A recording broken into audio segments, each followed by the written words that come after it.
Baik, Assalamualaikum warahmatullahi wabarakatuh. Selamat malam, salam sejahtera untuk kita semua.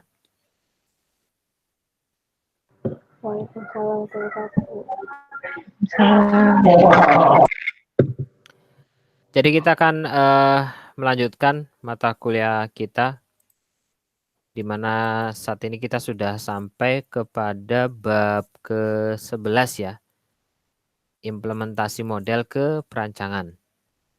Di pertemuan yang lalu, perancangan teknologi,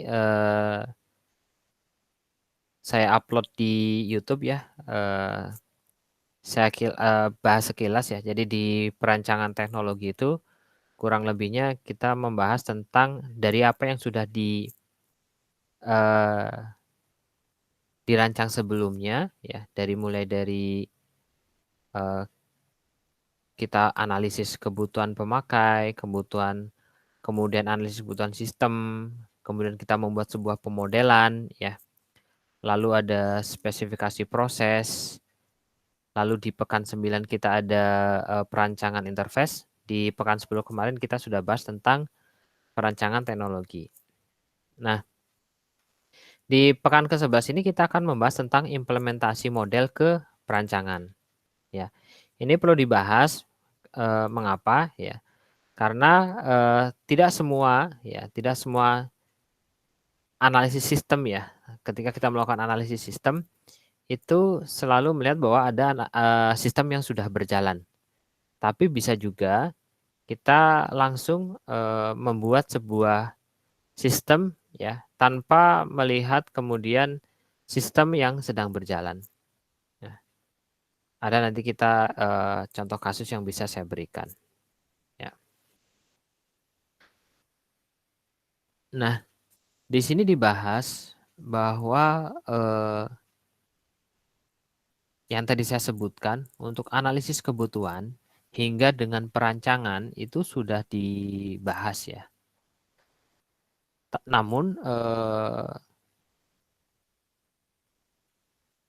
yang kita bahas sebelumnya adalah rancangan berdasarkan analisis yang sedang berjalan. Ya. Dengan kata lain, untuk prosedur kerjanya dan kebutuhan sistemnya itu sudah bisa diidentifikasi secara eksplisit. Nah, padahal ya tidak semua pengembangan sistem itu berdasarkan sistem yang sedang berjalan.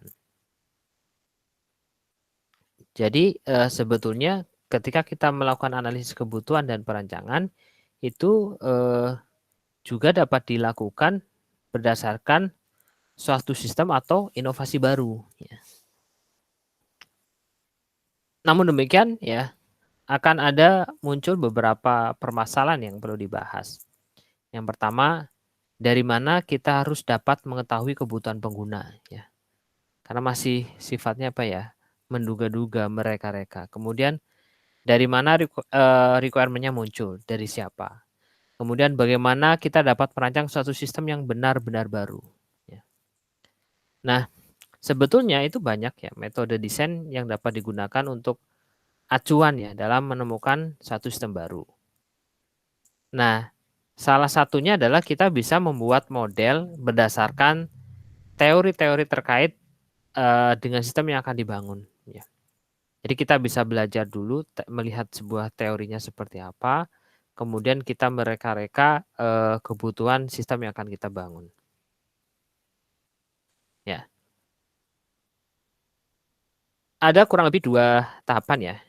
Tahapan pertama adalah identifikasi entitas atau pengguna. Nah, ini ada salah satu contoh ya.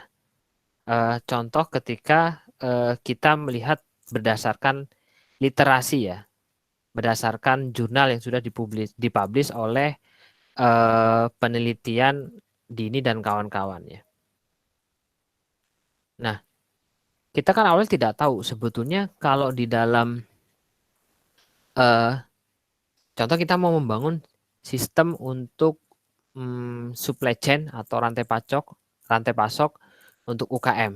Nah, karena kita akan membuat sistem yang benar-benar baru, belum ada sistem yang sebelumnya berjalan, kita bisa refer atau kita bisa mengacu pada sebuah penelitian. Nah, Dalam penelitiannya yang tadi sudah saya sebutkan, Dini dan kawan-kawan ini menyebutkan bahwa entitas dalam sistem manajemen kolaborasi rantai pasok terdiri dari entitas utama dan entitas pendukung. Entitas utamanya apa? Ya, contoh misalnya dia ada fasilitator klaster industri kecil. Contohnya, contoh misalkan ada fasilitator klaster industri sarang burung. Kemudian ada fasilitator klaster industri konveksi dan sebagainya. Ya. Kemudian ada UKM-nya sendiri. Ya. UKM yang terlibat dalam klaster industri. Kemudian berikutnya ada penyedia bahan baku dan distribusi produk. Ya. Itu adalah sebagai entitas utama atau siapa yang nanti kemudian akan menjalankan sistem tersebut. Ya. Kita mengacu pada sebuah penelitian, oh kalau misalnya UKM berarti entitas utamanya ada 3, fasilitator, UKM, yang kedua adalah supplier atau penyedia bahan baku dan distribusi produk. Kemudian entitas pendukungnya apa? Entitas pendukungnya, contohnya misalkan departemen misalkan, ada pemberdayaan masyarakat kecamatan misalkan, yang membantu keberadaan UKM ya. Kemudian ada koperasi misalkan, koperasi untuk tempatnya UKM menjual barang, kemudian dan lain-lain. Satu lagi adalah governance ya, kecamatan atau desa yang dia bisa membangun kerjasama dengan provider teknologi ya, untuk kemudian bisa menjadikan UKM ini bisa lebih dikenal di masyarakat melalui akses informasi. Ya. Jadi tadi sudah disebutkan bahwa ada identitas utama, ada identitas pendukung. Dari mana kita tahu? Dari tahunya adalah dari penelitian. Ya.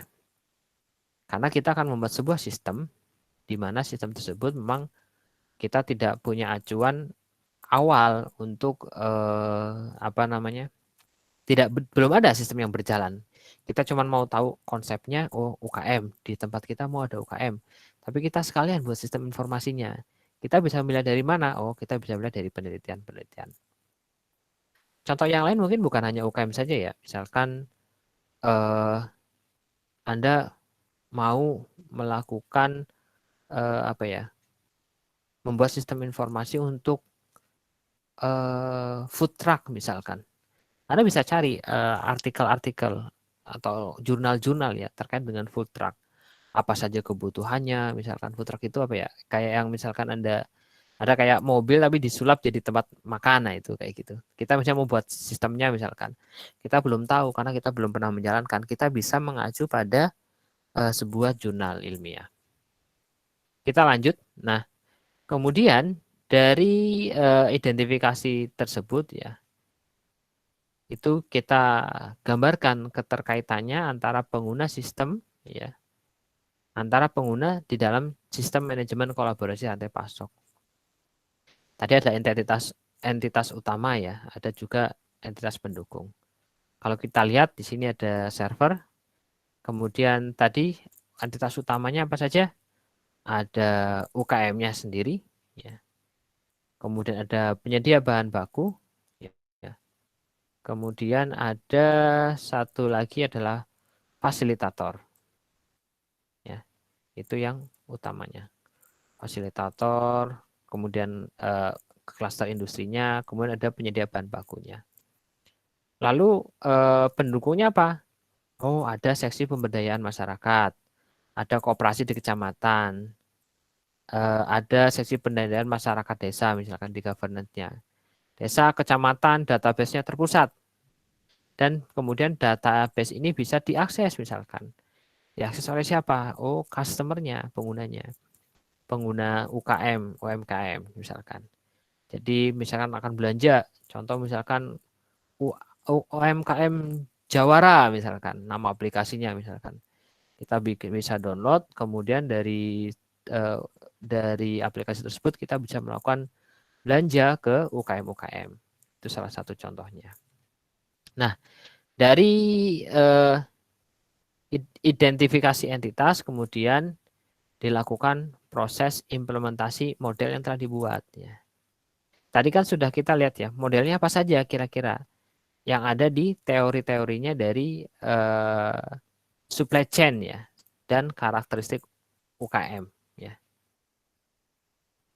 Nah, kemudian kita bisa memodelkan ya dari penelitian tersebut. Ya. Oh, ternyata kalau misalkan kita ada rantai pasok atau supply chain, itu kurang lebih modelnya akan seperti ini. Ada visinya, visi SRM atau CRM. Ya. Kemudian ada nilai layanan SRM atau CRM. Ya. SRM itu supplier relationship management, CRM itu customer relationship management. Kemudian ada rekayasa proses bisnis, kemudian ada informasinya, dan kemudian ada layer teknologi. Ya, ini modelnya. Ya. Contoh berarti kita ini enterprise arsitekturnya ya kurang lebihnya. Dari mulai uh, bisnis arsitekturnya, dari visinya, nilai-nilai di dalamnya. Kemudian ada proses data arsitektur dan application arsitektur ya. Itu ada di informasi, kemudian di terakhir adalah arsitektur untuk teknologinya atau teknologi arsitektur. Ya, ini adalah modelnya. Kemudian setelah dimodelkan, pemodelannya lalu dilakukan implementasi ke dalam sebuah apa ya gambaran ya, gambaran antara proses bisnis dan kebutuhan data, ada juga kebutuhan informasi dan kebutuhan teknologinya. Ya. Nah, Anda bisa lihat di gambar ini, maka gambar ini kemudian dapat dijadikan dasar untuk menganalisis kebutuhan user. Kemudian sistem requirement-nya seperti apa. Dan seterusnya hingga sampai pada tahapan teknologi yang digunakan apa. Ya. Kemudian tahapan-tahapan berikutnya sehingga sampai pada tahapan interfacing dan juga teknologi yang digunakan. Ya. Jadi saya ulangi lagi dengan singkat. Jadi ketika misalkan kita menemukan sebuah sistem yang belum berjalan sebelumnya, kita bisa mengacu pada sebuah penelitian ilmiah ya. Kita ambil komponen-komponennya, kita lakukan modeling, ya kemudian kita coba memberikan perancangan ya terhadap sistem yang akan kita bangun. Ya. Kurang lebih itu juga yang akan Anda lakukan ketika misalkan nanti akan Anda di dalam skripsi Anda membuat sebuah penelitian yang sifatnya kualitatif ya. Berbeda misalkan kalau Anda yang membuatnya adalah kuantitatif ya. Jadi kalau dalam penelitian yang sifatnya kualitatif, maka Anda bisa membuat sebuah aplikasi. Bisa dari Anda membuat aplikasi yang sudah ada, kemudian Anda melakukan perbaikan proses bisnis dan seterusnya. Atau misalkan Anda ingin membuat sebuah sistem yang benar-benar baru, maaf, dengan mengacu pada penelitian-penelitian yang telah dipercaya sebelumnya. Ya. Dipercayanya bisa lihatnya dari mana? Dari reputasi misalkan.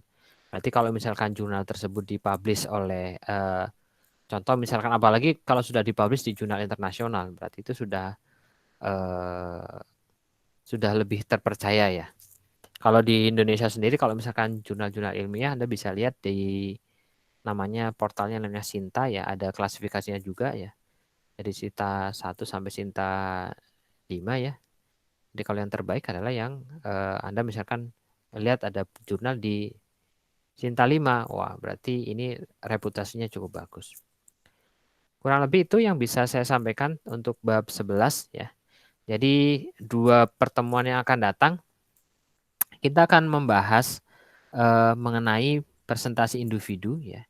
Jadi diharapkan eh, pekan depan Anda sudah mempersiapkan ya, mempersiapkan materi untuk mempresentasikan sebuah sistem yang akan Anda usulkan atau yang akan Anda buat ya.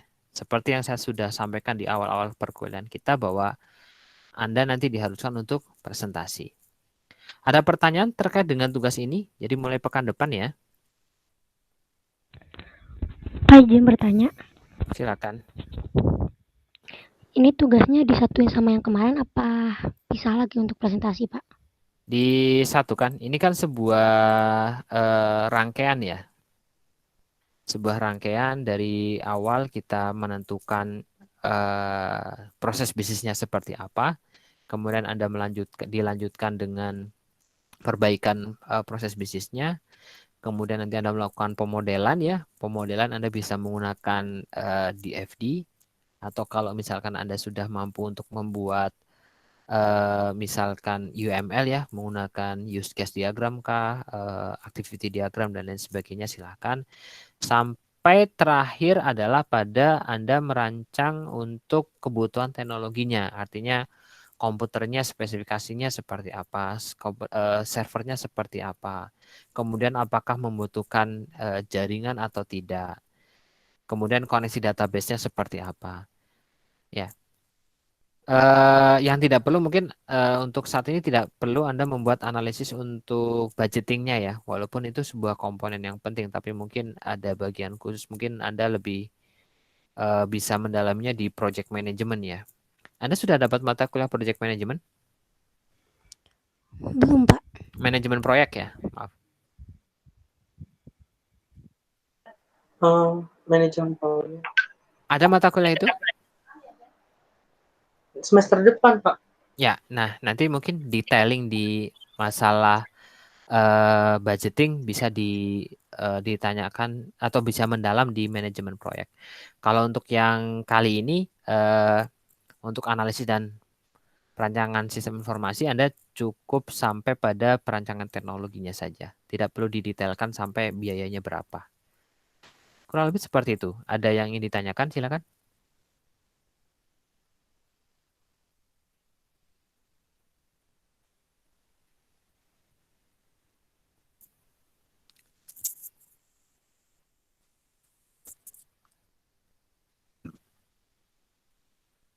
Atau seperti ini ya, atau Anda terbiasa untuk merekam di YouTube kan ya?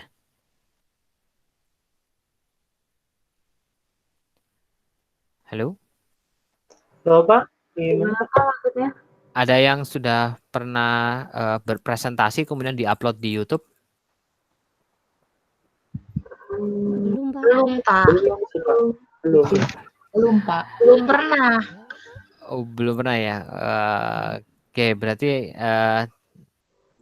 tetap kita secara tatap muka langsung ya. Berarti kita cuma ada 2 sesi saja. Silakan manfaatkan baik-baik. Karena kalau misalkan Anda tidak punya kesempatan untuk melakukan presentasi individu, yang terjadi nilai Anda pasti akan sangat kurang karena ini sangat berpengaruh sekali ya. Presentasi individu itu adalah nilai tugas ya. Kalau nilai tugasnya nggak ada sama sekali berarti itu sudah berkurang berapa ya? Tugas itu 20% ya kalau tidak salah. Ya, jadi silakan disiapkan untuk pekan depan Anda presentasi. Baik, ada pertanyaan lagi? Pak, kalau nggak kebagian semuanya gimana, Pak? Upload di YouTube. Oh, oke, Pak. Ya, jadi seperti itu ya. Kalau tidak kebagian berarti Anda upload di YouTube, Anda berikan linknya ke saya gitu. Yang tidak punya kesempatan untuk presentasi. Oke, Pak. Bapak, buat sistem presentasi itu ngacak apa Bapak yang nunjuk sendiri, Pak? Apa gimana siapnya Eh, kita? yang siap, ya. Jadi Anda harus berburu dengan waktu dengan teman-teman Anda juga gitu ya.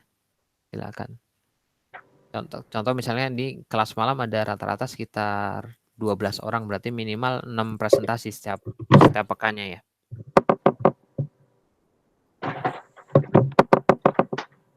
Jelas ya? Iya, Pak. Iya, jelas, Pak. Iya, Pak, Baik. jelas.